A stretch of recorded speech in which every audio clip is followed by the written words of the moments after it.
I have spent over 10 years dealing with the IRS, and if I know one thing, I know it's that they do not play around with penalties and interest. Hey taxpayers, it's Tiffany Gonzalez CPA here, and I want to break down for you some of the most common penalties you could be receiving and what to do about it. First, we have the failure to file penalty. Failure to file. This means that you did not file by April 15th and you did not file a valid extension.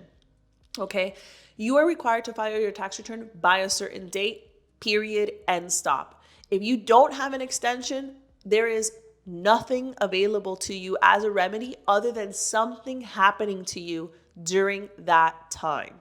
For example, were you required to be, medically admitted to a hospital? Was there a family member that also had a medical issue that you had to attend to?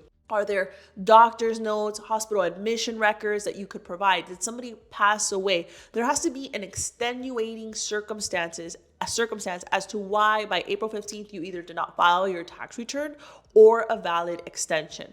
That brings us to the next penalty, the failure to pay penalty. Keyword pay. Just because you filed a valid extension by April 15th does not mean you have more time to pay your tax due. Okay, so even if you file a valid extension on April 15th and you file your tax return by the extended deadline, October 15th, if you owe on that tax return, you're going to pay an additional penalty for the time in which you passed April 15th, which was the last possible day to pay, all the way through the date in which you actually paid that tax. Speaking of paying penalties, there's one more, and that's the failure to make proper estimated tax payments. There's also a penalty for that as well. You see, the IRS is a pay-as-you-go system, which means that as you go earning your income throughout 2024, for example, you should be making estimated tax payments.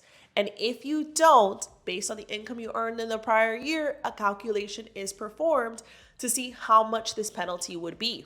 So in the worst case scenario, you didn't make estimated tax payments, you forgot to file your extension, and you owe on your tax return when you finally file it, you will be subject to all three penalties. The most common scenario, though, is not that. The most common scenario is you didn't make estimated tax payments, you did file your extension, and you owe when you finally file your tax return. There, you would be subject to just the two penalties I mentioned, which is the failure to make the proper estimated tax payments and the failure to pay penalty. And then there's interest, which a lot of taxpayers forget about. It's not just the penalty calculation, it's also the interest from the time in which you were required to take that action where the IRS can charge you interest. And right now, interest rates are so high in the market. Guess what? They're high with the IRS as well. And they're variable, they fluctuate, and they continue to charge you interest until you're fully paid in full. For example, let's say that you receive these penalties and decide to set them up on a payment plan. You will continue to pay interest on such penalties until those penalties are paid in full.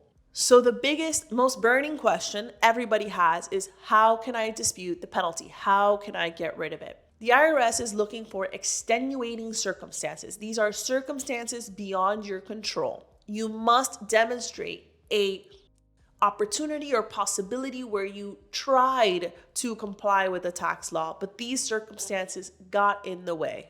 Now, the three most common extenuating circumstances that have been proven to remove your penalty are: one, a natural disaster of some sort in your area; two, illness, which again you must prove with documentation of some sort from doctors, hospitals, etc., or a death in the family around the time in which this deadline would have occurred.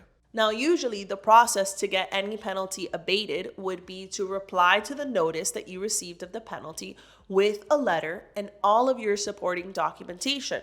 So, for example, if you were claiming illness, you would have, the letter stating what occurred and what happened and all of the circumstances surrounding it. You would have your doctor's notes, your hospitalization records, and this would all be a supporting case to try to get some of your penalties removed. You could also try calling the 1-800 number with the IRS to go over it over the phone. But I will be honest with you, it is very difficult to get through on the 1-800 number. And many times the representative that you get tells you that you need to do certain paperwork, like responding to the letter directly. They won't actually waive the penalties over the phone. Sometimes, just depends on the representative you get. Now, there is another option called the IRS first time abatement policy. This is when you are a taxpayer that has been really good about filing everything on time for many years, paying everything on time, filing everything on time. And this is like the first time that this has ever happened to you. You could request a penalty abatement under this first time policy. But they do look at a few things. One, they're going to check the record to see if you've ever received this first time. They're going to check the history to see if you really have been a good taxpayer, prepaying your estimated taxes, filing on time, filing extensions, etc. And they will still want to see some sort of extenuating circumstance, though it might not be the common three factors. Maybe it was something in your family situation, like a divorce, or, a child going through something. They don't just give you a first time payment of penalty. You want to state your case once again, but in this scenario, you are leaning on the fact that you've been such a good taxpayer for so many years. There's also something called a statutory exception. So this might be where you relied on advice from the IRS. So from the IRS website, from an IRS agent, from an IRS visit, from an IRS office. And here you're going to have to prove where the IRS misguided you originally and why you shouldn't be subject to such penalties now. This is one of the hardest ones I've seen come to pass.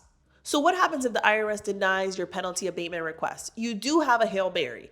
Basically, you can file with the IRS Independent Office of Appeals. You have to do it within 30 days of the rejection, and you can try to appeal the decision. Now let's talk about the interest charge, right? Because you've got the penalty, but you still have the interest as well.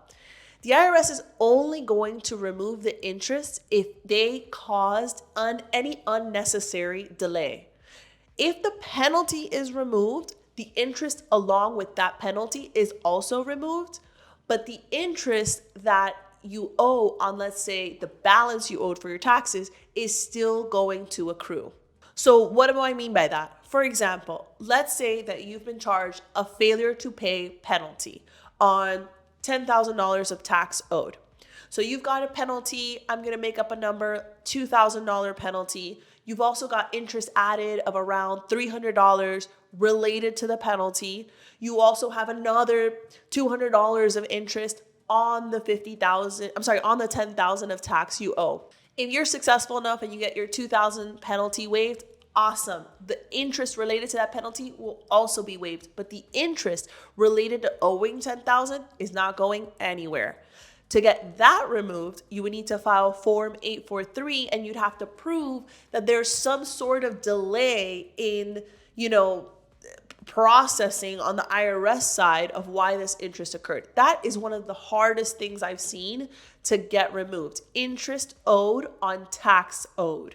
So as a result, if you are able to get a penalty waived or abated on a tax balance, I highly recommend that you pay that tax balance in full, unless you're setting up a payment plan of some sort, which then you would already be under the impression that you're paying interest because it is a long-term, payment plan.